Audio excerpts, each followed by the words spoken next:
আমি যেহেতু এই ভিডিওটা আমি ধরে নিচ্ছি অভিভাবকরা দেখতেছেন, তাদের ক্ষেত্রে আমি কিছু পসিবিলিটি বলে দিই। আমি জানি আমি আপনাদের সন্তানের মতো অনেক ছোট, তারপরেও বলতে চাই, দেখেন আপনার সন্তানের প্রিপারেশন কিন্তু 50% ডান।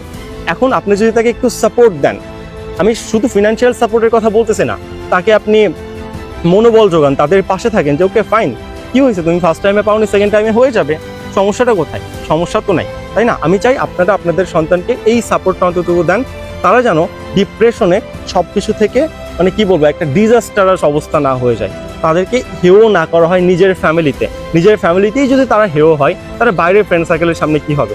এইখান থেকেই তো একটা ব্যাকবোন দাঁড়ায় যায়, তাই না? আর বাকিটা রেসপন্সিবিলিটি আমরা যারা মেন্টর প্যানেল আছি আমাদের ওপর ছেড়ে দেন, বাকিটা আমরা নিজেরা দেখে নিব।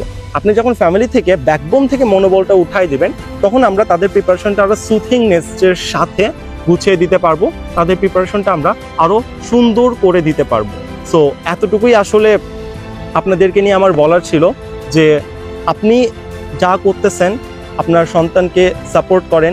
পাবলিক ভার্সিটিতে যেহেতু সিট সংখ্যা লিমিটেড, এখানে কেউ না কেউ ঝরে পড়বে, এটাই স্বাভাবিক। কিন্তু আপনি যদি আপনার সন্তানকে এফোর্ট দেন, একটা সহযোগিতামূলক আচরণ করেন, তাহলে আপনার সন্তানও হয়তো পাবলিক ভার্সিটি অ্যাচিভ করতে পারবে।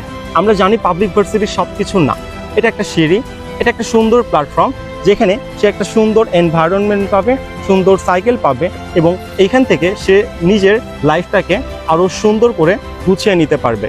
সো আমি মনে করি অ্যাজ এ কি বলবো, আপনাদের সন্তান হিসেবে, আমাকে সন্তান হিসেবে মনে করেন বা আমাকে যে হিসেবে মনে করেন, আপনাদের সন্তানকে একটু মেন্টাল সাপোর্ট দেন প্লিজ। আপনাদের কাছে এটা আমার রিকোয়েস্ট।